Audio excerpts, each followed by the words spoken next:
ጤነኛ ነው ማለት ከህመም ውጪ መሆን አይደለም። ስለዚህ አካላችንም ጤነኛ ሆኖ ልንታመም እንችላለን ማለት ነው።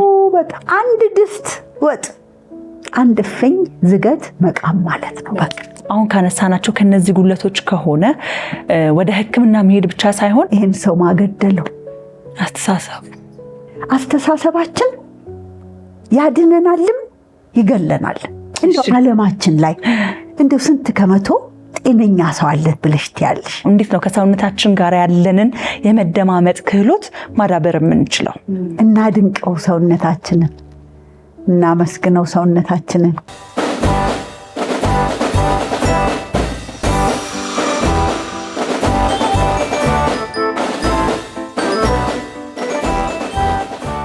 ሰላም ተመልካቾቻችን እንደምን አላችሁ? ሳምንታዊ የእውቀት አልማዞች ፕሮግራማችን እነሆ ሰዓቱን ጠብቆ አሁንም ወደ እናንተ ሊደርስ ነው።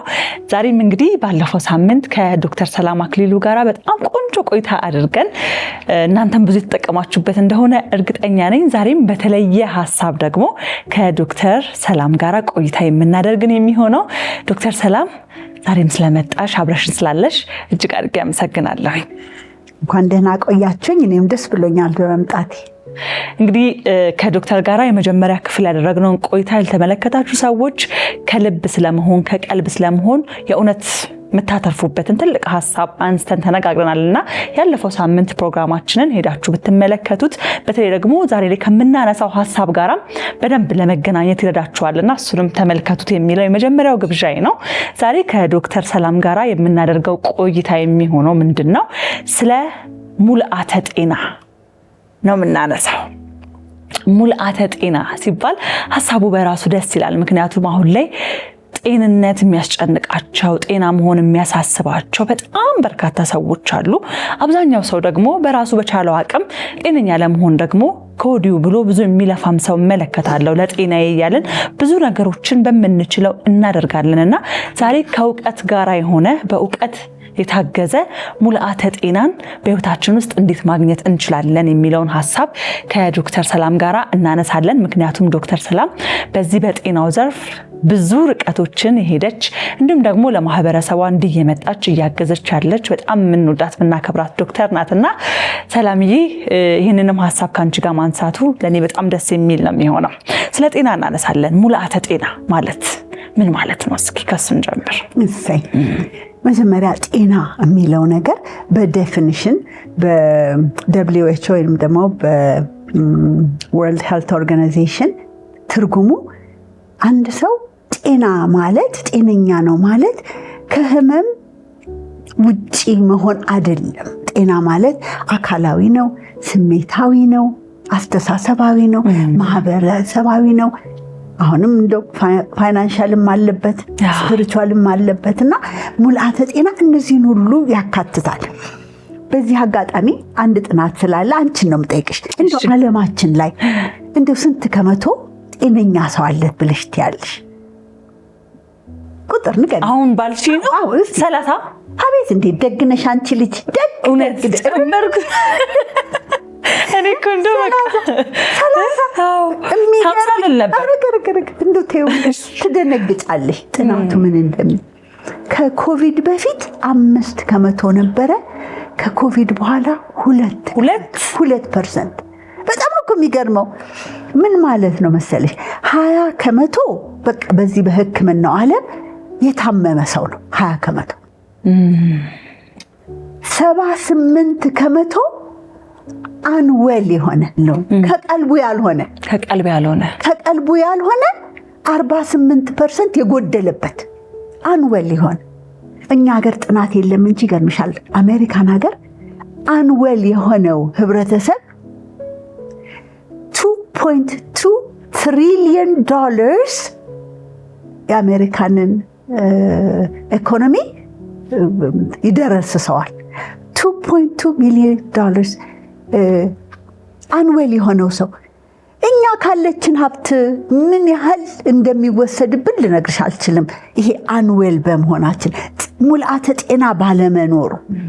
ስለዚህ ዛሬ ከዚህ ከ48% ከጎደለበት ሰው ወደ እነዛ ወደ 2% በሙላተ ጤና ወደሚኖሩት ሰዎች እንድንሻገር ይሄ ይሁን ዓላማችን። ስለዚህ ጤነኛ ነን ብለን ይሄ ሳያመንም ምናልባት አሁን ሰው ብዙ ጊዜ የምንረዳው ጤና ማለት አካላችን አለመታመም ነው። ስለዚህ አካላችንም ጤነኛ ሆኖ ልንታመም እንችላለን ማለት ነው። በጣም አብዛኛው ሰው እንደዛ ነው ያለው። በጣም በግማሽ እየኖርን በግማሽ መኖር እኮ ጤነኛነት አይደለም። ያው መጀመሪያ ላይ ራሱ ይህንን ሐሳብ ስናነሳና እዚህ ከመግባታችን በፊት ስንነጋገር የነበረው አንድ ስቲን የነበረው መልእክት ነበር እየነገርሽኝ ነበር ለኔ ሰውነታችን ራሱን የማዳን ኃይል አለው ብለሽኝ ነበር። እስኪ ደግሞ ስለሱ እናንሳ። አዎ የሚገርመው እንግዲህ አሁን ሰውነታችን ይሄ ሁሉ ሳይንስ ሕክምና ኖሮ ሰውነታችን ራሱን የማዳን ኃይሉ ብቻ ነው ሰውነታችንን የሚያድነው አይደል? ይሄንን ዕውቀት በዕውቀት ደረጃ በጣም ብዙ ሰው ያውቀዋል። ግን እውነት ማመን ግን በጣም ዲፍረንት ነገር ነው። ማወቅና ማመኑ ይለያያል። ማወቅና ማመን እኔ ስለማወቅና ስለማመን አዲስ ግኝት ውስጥ ነኝ ልበልሽ። መመርመርና ራሳችንን ምንድነው ማምነው ይሄን ነገር አምነዋለሁ ወይ ብሎ መጠየቅ በጣም ጠቃሚ ነገር ነው ልልሽ ፈልጌ ነውና ሐኪሞቻችን በራሱ በኤግዛምፕል ደረጃ ለመናገር 2 በሽታዎች ዓለምን በደንብ አንበርክከዋል። አንደኛው HIV ነበር። ያው አሁን ደግሞ በቅርብ ደግሞ ኮቪድ ማሳይቶናል። አንድ ሰው ኢሚዩን ሲስተሙ ወይንም ደግሞ በሽታ የመከላከሉ ራሱን የመጠገን ኃይሉ ካልሰራ መድኃኒት አይሰራም፣ መቀበል አይችልም። ቀዶ ጥገናው ሊድን አይችልም። ስለዚህ ሰውነታችን ይሄ ድንቅ የሆነ ሰውነት እኔ እንግዲህ ሚሽኔ ይሄ ነው። ይሄን ድንቅ የሆነ ሰውነት እንወቀው፣ እክሉን እናስወግድለት። እኛ የምንፈጥርበት እክል ነው ህመም ውስጥ የሚጨምረው። ስለዚህ ምንድናቸው እክሎቹ ብለን እንመልከት። እክሎቹ ብዙ ጊዜ አስተሳሰብ አለው፣ የአካላዊ የአኗኗር ዘይቤያችን፣ አካባቢያችን ናቸው። በአስተሳሰባችን ሲጀምር አስተሳሰባችን ያድነናልም ይገለናል። አስተሳሰባችን ያድነናል ይገለናል። በጤናችንም ላይ ጭምር ማለት እንደ ጤናችን ራሱ እያንዳንዱ ሴሎቻችን የሚገርምሽ እያንዳንዱ ሴሎቻችን የምናስባትን ሐሳብ ይሰማሉ። በተለይ ልባችን በዚህ አጋጣሚ ልባችን ውስጥ ሳይንስ በጣም ብዙ ያውቃል ብለን ብናምንም ገና ይሄንን ድንቅ የሆነ ሰውነት ገና እያወቀው ነው። የሚገርምሽ የዛሬ 30 ዓመት አካባቢ በ1991 ልባችን ውስጥ ሴንሰሪ ኒውሮንስ እንዳሉት አሁን የታወቀው። ይሄ ሴንሰሪ ኒውሮንስ ማለት ምን ማለት ነው? ልባችን እንደሚያይ፣ ልባችን ያያል፣ ልባችን ያጣጥማል፣ ልባችን ይሰማል። ሳይንስ አሁን ነው ፕሩቭ ያደረገው ገና 30 ምናምን ዓመት። ግን አያቶቻችን ይሉ ነበረ እኮ የልብሽን አይን ይክፈትልሽ ማለት ልብ ያያል ማለት ነው አይደል? አሁን ደግሞ አንዳንድ እይታቸው የተሳነ ሰዎች ልበ ብርሃን ናቸው ይባላል። የሚገርም እኮ ነው። ሊትራሊ ያያል፣ ልባችን ያያል። ሪሰርች ነበር፣ ይሄም ፋክት ነው። ኮሎራዶ ውስጥ ነው። አንዲት ትንሽ ልጅ ትገደላለች። የገደላትን ሰው የሚያውቅ ሰው የለም። ግን ወላጆቿ በጣም አዝነው ኦርጋኖቿ በሙሉ ዶኔት ተደረጉና ልቧ የተሰጠው ሰው ኦሎፈሳድ ወጣት በቅርብ ያገባ ልጅ ነው፣ ወንድ ልጅ። በጣም እንትኑ ተለወጠ፣ ጸባዩ ተለወጠ። ድሮ በጣም የሚያቃጥል ምግብ የሚወድ ሰው ሚስቱን ምንድነው ልትገዢ ነው የሚያቃጥል ምግብ ታበይኛለሽ ማለት። የሚወደው ሙዚቃ ድሮ በጣም ኃይለኛ ሮክ ሚውዚክ ምናምን፣ አይ እኔ የምፈልገው ክላሲካል ሚውዚክ። ከዛ ኦሎፈሳደን ስዕል መሳል ጀመረ እና ስዕል ሲስል የአንድ ሰው ፊት ይስላል። ስቲል ሪሰርች እንትን ውስጥ ስለነበረ ብታምኝም ባታምኝም የሚስለው ሰው የገደላትን ሰውዬ ፊት ነው። ሰውየው ተያዘ፣ በሱ ስዕል ተያዘ። ፐብሊሽድ የሆነ ስተዲ ነው ይሄ። እና ልባችን ያያል። ለጤናችን የምናስበው ነገር ለእያንዳንዱ ሴሎቻችን ኃይል አለው። ስለዚህ የምናምነው የምንናገረው ነገር ጤናችን ላይ ኢፌክት እንዳለው የምናምነው ነገር ያድነናልም ይገለናልም የሚለውን ደግሞ አንድ ሌላ ምሳሌ ልስጥሽና ካሊፎርኒያ ውስጥ ከ40 ዓመት በፊት የሞት ፍርድ ነበር። እዛ የሞት ፍርድ የተፈረደበት ሰው አንድ ዩኒቨርሲቲ ይሄ ሰውዬ የሚገደል ከሆነ አንድ ጥናት አብረን እናጥናበት ብለው ጠይቀው ተፈቀደላቸውና በነገራችን ላይ የሞት ፍርዱ ቴሌቫይዝ የሚደረግ ነበር፣ እየተቀዳ ነበር። እና ያ ሰውዬ እንደሚገደል ያውቃል። የምትሞተው አሉት ሳይናይድ የሚባል ኬሚካል እሱን ተወግተህ ነው። እሱ ደግሞ ከሰውነት ውስጥ ያለውን ኦክሲጅን በሙሉ ስለሚያወጣው ብዙ ሳትጨነቅ ትሞታለህ። በ15 ደቂቃ ውስጥ ነው የምትሞተው። በቃ ስለዚህ ተሰናብቶ ወተበር የሚጸለይለት ነበር። ቤተሰቦችን ተሰናብቶ አይኑ ተጨፈነ። መርፌው እንኳን እንዳያመው መጀመሪያ አይቪ ተሰክቶለታል። ከዛ አሁን ልትወጋ ነው ተባለ። መርፌው ተወጋ። መርፌው ተወግቶ ሃርት ሞኒተር አለው፣ ይጠበቃል። ቴሌቫይዝ እየተደረገ ነው። በ20 ደቂቃ ሞተ። የተወጋው ግን ውሃ ነበር፣ መርዙን አይደለም። እንደው ምን ሊገለው ይችላል? ውሃው ሊገለው እንደማይችል እናውቃለን። እዛው ያለ ሰው ነው። ኮምፕሊትሊ ዴድ። በደንብ ሃርቱ ቆመ፣ ሁሉ ነገር ሞተ። ይህን ሰው ማገደለው አስተሳሰብ ጋርዲንግ አስተሳሰባችንን ጤነኛ እንደሚያደርግ። ስለዚህ አስተሳሰባችን ይገለናልም ያድነናልም የሚለው ፓርት ነውና ለሙላተ ጤና አንደኛ አስተሳሰባችን ወሳኝ ነው። ሁለተኛ የነርቨስ ሲስተማችን አሰራር። ቀጥ በሉ እንግዲህ አሁንም ይመጣል። ቀጥ በሉ። ምክንያቱም የነርቭ ስርዓታችን ፍሬማችን ጋራ ተክለ ቁመናችን ጋራ፣ ምክንያት የእጃችን ጥንካሬ ከአንገታችን አቀማመጥ ነው። የውስጥ ኦርጋናችን ጤንነት ከጀርባችን ጋራ ይገናኛል። ስለዚህ እንደዚህ አጎንብሶ መቀመጥ፣ እንደዚህ ተደፍቶ መቀመጥ፣ አጓጉል መቀመጥ፣ ከባድ ነገር ማንሳት ከአቅማችን በላይ ጤናችንን ስለሚረብሽና ተክለ ቁመናችንን ማሰብ። በዚህ አጋጣሚ አንድ ሳይንቲስት አክቹሊ ቶማስ ኤዲሰን ነው በ33ኛው ክፍለ አካባቢ the future doctor ይላል will interest his patient in the frame of the body። ይገርምሻል። ፍሬሙ፣ ነርቨስ ሲስተሙ፣ ማስሉ፣ ጡንቻው፣ ከዛ በላይ ደግሞ ፋሻ የሚባለው በጣም የብዙ ህመሞች ምክንያቶች ናቸው። will interest the patient in the frame of the body and in nutrition። ምግባችን መድኃኒታችን። መድኃኒት ምግባችን እንዳይሆን በጊዜ ምግባችንን መድኃኒታችንን እናድርግ። the frame of the body ሲባል በጣም ብዙ ሰው የሚቸገርበት ነገር ነው። እዚህ ጋር ቀስፎ ይዘኛል፣ ወገቤን ጨመድደኛል፣ እዚህ ጋር ሸቀሽቀኛል፣ ሐኪም ቤት እሄዳለሁ፣ የደም ምርመራ ይሰራል፣ ኤክስሬው፣ ላብራቶሪው፣ ኤምአርአዩ ግን ምንም የለብሽም ተባልኩ ብለው ብዙ ሰዎች ፍርስትሬት ያደርጋሉ።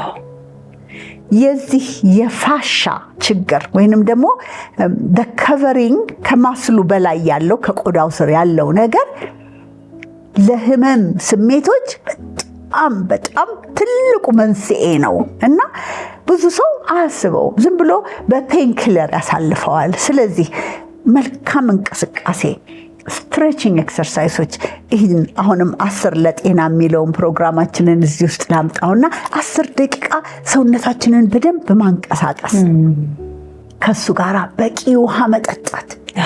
ውሃ መጠጣት። ውሃ ደግሞ ባዶ ውሃ ሳይሆን የሚገርምሽ ዝም ብለን ውሃ ስንጠጣ በሽንት ብዙ ቶሎ ይወጣል። ስለዚህ ትንሽ ሚነራል ያላቸው ውሃዎች አንድ ነገር ይጨመርበት ውሃ ውስጥ ትንሽ ሎሚ ሊሆን ይችላል፣ ዝንጅብል ሊሆን ይችላል፣ ቀረፋ ሊሆን ይችላል። ትንሽ ያበሻ ጨው ሊሆን ይችላል። ምክንያት አለኝ። አዮዳይዝድ የሆነ ጨው ሳይሆን ማለቴ ነው። ሚነራል ያለው ሰውነታችን ሊገመንቱ ፋሻው በደንብ ሃይድሬትድ እንዲሆን ውሃ እንዲኖረው። ቢኮዝ እሱ ውሃ ለመኖር ብዙ ህመም አለው። እንግዲህ ለሙላተ ጤና ምን አለን? አንደኛ አስተሳሰብ አለን፣ ሁለተኛ ተክለ ቁመና አለን፣ ሶስተኛ ውሃ ሃይድሬሽን አለን፣ አራተኛ አመጋገብ። ወደ እሱ ነው እኔም ቀጣይ ልመጣ። እንደውም በዋናነት ልናነሳ ያሰብኩት አመጋገብ ላይ ነው። በተለይ አመጋገብን ስናነሳ ከጤና ጋር ይሄ ሙላተ ጤና ከሚለው ነገር ጋር እንዴት ነው የሚገናኘው? ብዙ ሰው አመጋገብን ሲያነሳ ምን እኔ ገንዘብ የለኝ አሁን እንዴት አድርጌ ነው ምግቤን እንዴት ነው እንደዚህ መቆጣጠር የምችለው? ይሄ እኮ የሀብታሞች ነው ብሎ መደብ ይመደብለታልና እስኪ አመጋገብ ላይ እናንሳ። እንደው መጀመሪያ ዘንድሮ ድህነት ጤነኛ እንደሚያደርገን እኮ ልንመሰክር ነው። ምክንያቱም ብዙ መብላት ነው በሽታችንን ያመጣብን። ስለዚህ አንደኛ ገንዘብ ብዙ ሲኖረን በእኛ ሀገር በተለይ በቃ ጥሩ ምግብ ተብሎ የሚባለው እንደው ጮማው ቅቤው በጣም እንደሱ ብቻ በፍጹም። ለካ የጤና መለኪያው መጀመሪያ አትክልት ነው። እኔ በጣም ስለ ቀይ ስር ብዙ አወራለሁ። ቀይ ስር የምግብ ንጉስ ብዬ አንግሻዋለሁ። ካልሰማሽ ሰምተሻል። ነግሷል፣ ተወዷል አሉ።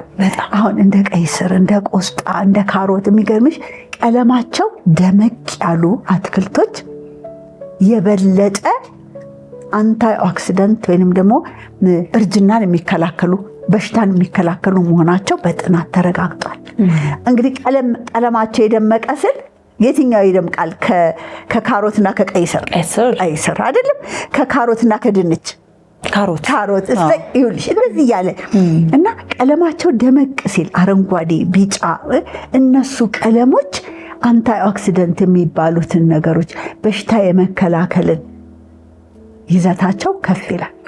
በሽታ ከሚያመጡብን ነገሮች በዋነኛነት ዛሬ ማለትም ወደው በተለይ አንደኛ ስኳር በቃ ነጩ ስኳር ለጊዜው ጉልበት የሰጠ ይመስላል ለብዙ ሰው።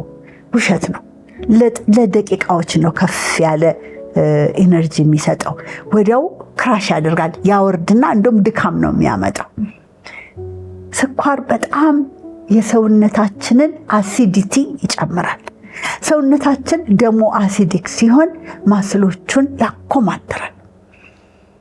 አሲድ ከሚያመጡ ምግቦች በዋነኛነት ስኳር፣ የተጠበሱ ምግቦች፣ በተለይ ዘይት ሲጠበስ፣ ዘይት ትልቁ በሽታችን እሳት ሲነካው ነው።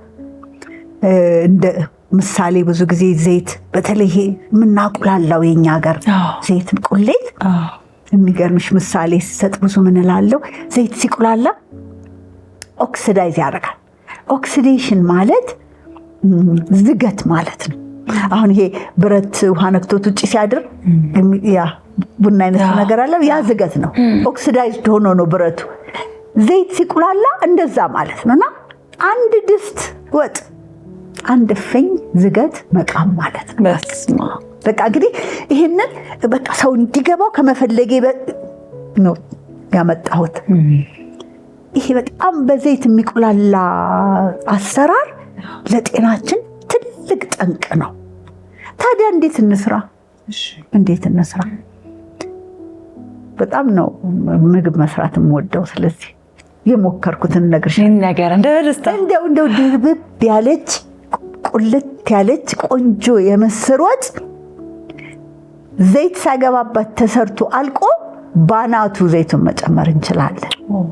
ቁሌቱ በውሃ ነው እናቁላለው። ሚስጥሩ ግን የሚገርምሽ አሁን ውሃው በጣም የፈላ ውሃ መሆን አለበት።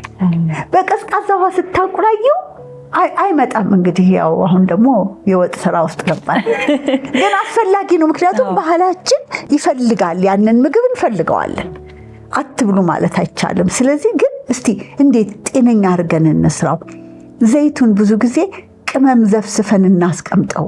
ቢሆንልን የኛ ሀገር ዘይት ነው ቆንጆ። የሚገርምሽ ቢሆንልን የኑግ ዘይት እዚህ የሚመረቱት ዘይቶች የኑግ ዘይቶቻችን አዎ እና አክብሮ የራሳችንን ግን ንጹህ ሆኖ ይምጣልን እሱም ፓርት እና የኑግ ዘይቶቻችንን ቅመም ዘፍዝፈን ብናስቀምጣባቸው ኮረሪማውንም ብናደርግበት ኮሰረቱንም ብናደርግበት ጣሙን ቆንጆ ያደርገዋል። ስለዚህ መቁላላት የለበትም። እንደ ቅቤ ባናቱ እንጨምርበታለን ማለት ነውና በተቻለ መጠን ብዙን አትክልቶቻችንን ብናረጋቸው ባይጠበሱ ይሄንን እላለሁ።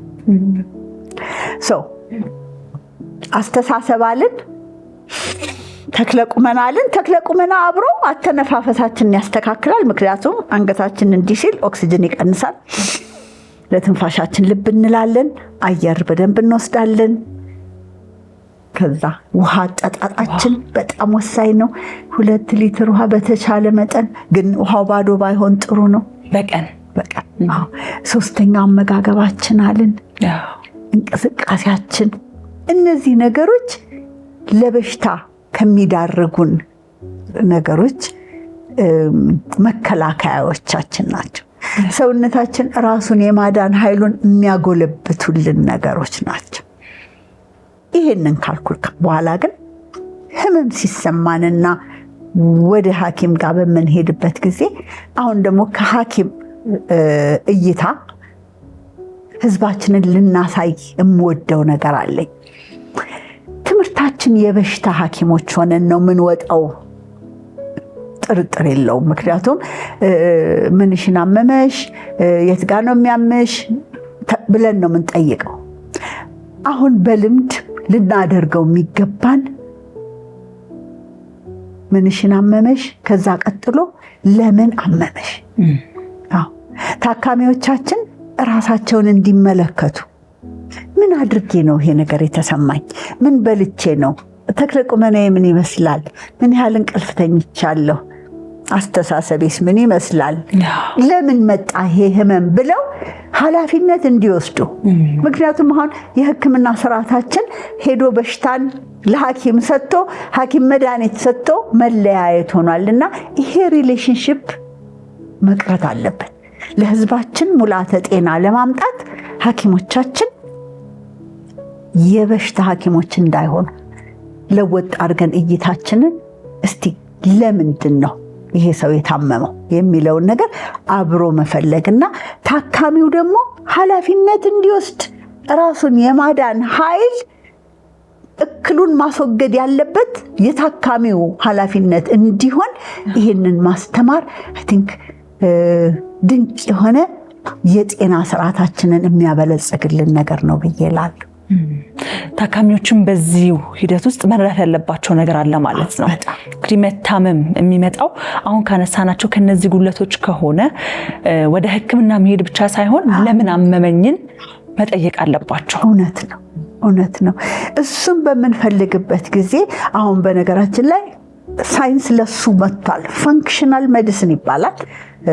አሁን እኛም እሱን እያሰፋን እየሄድን ነውና ሩት ኮዙ ኬት ነው መነሻው ከምንጩ ማድረግ አለብን እንጂ አንድ ሰው የታመመበትን ነገር መድኃኒት ተብሎ የሚሰጡት ነገሮች በነገራችን ላይ መድኃኒት የሚባሉት የሚያድኑት በጣም ጥቂት ናቸው። ብዙዎቹ ሲምፕተሙን መደበቅ ነው፣ ሲምፕተሙን ማጥፋት፣ ህመምሽን ዝም ማሰኘት ወይንም ፊዚዮሎጂውን መለወጥ ነው እንጂ የሚያድኑ አይደሉም። እሱ ደግሞ ከምንጩ ስለማይደርቅ ህይወት በሙላት ሊኖር አይቻልም።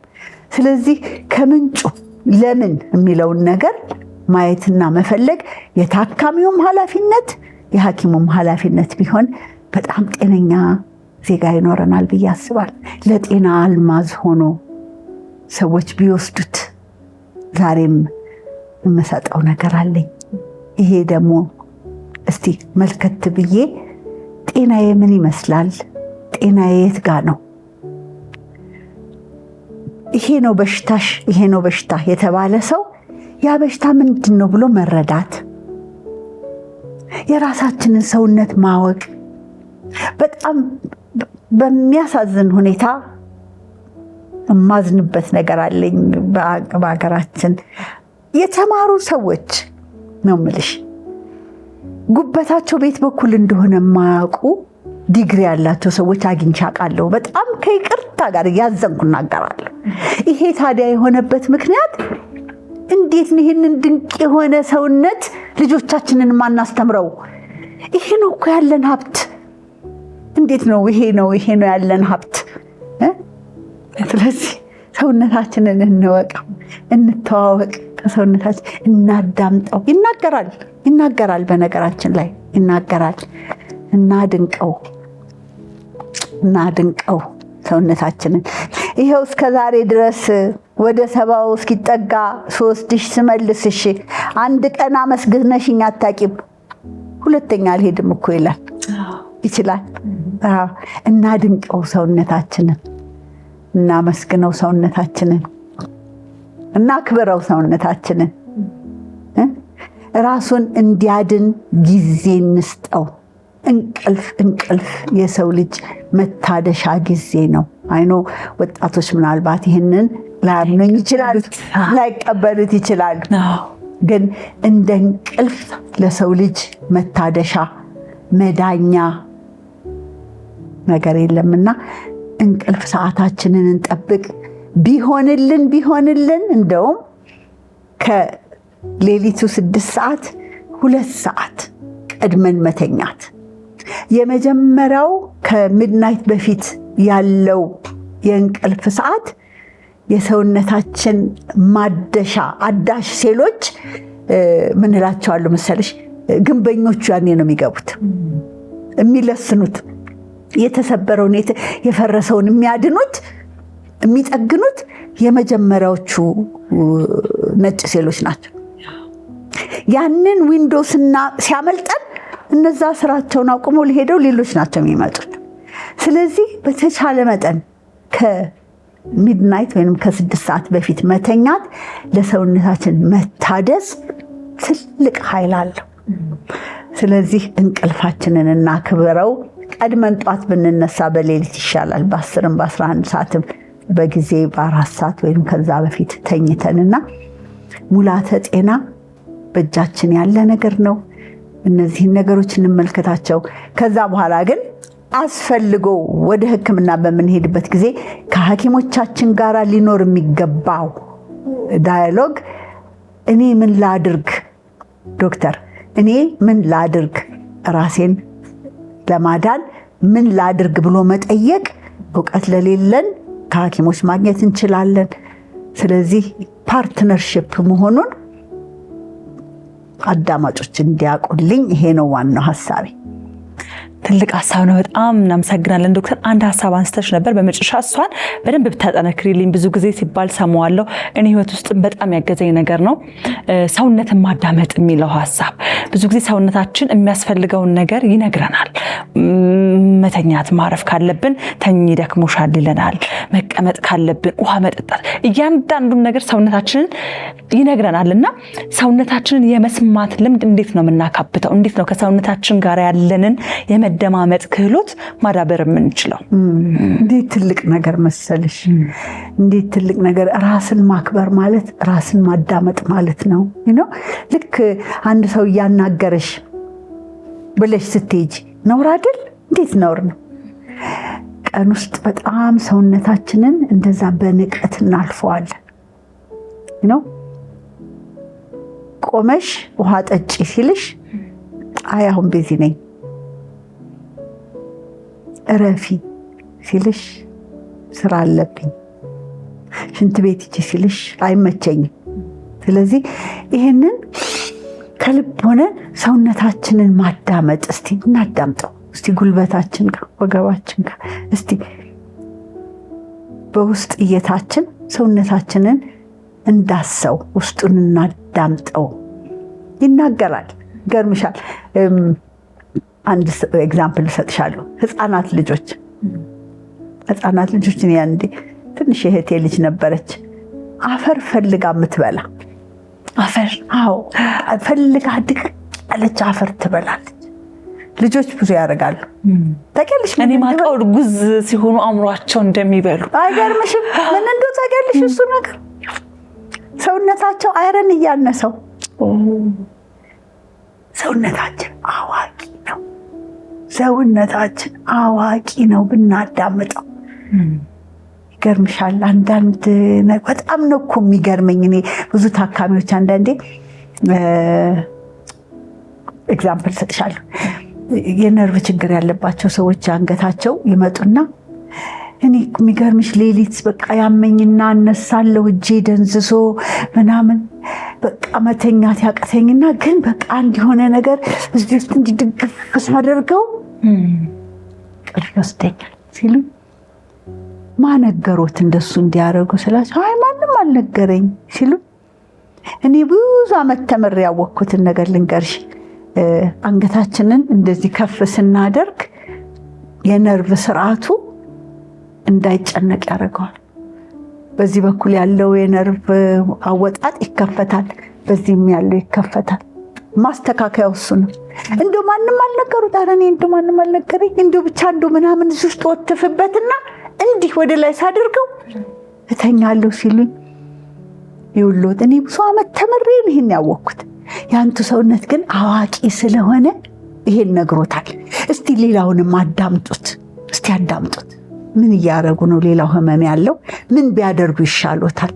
ሰውነታችን ጋር ተመልሰን እንተዋወቅ፣ እንከባበር፣ እናድንቀው ይሄን ድንቅ የሆነ ሰውነት እላለሁ። እናመሰግናለን ዶክተር።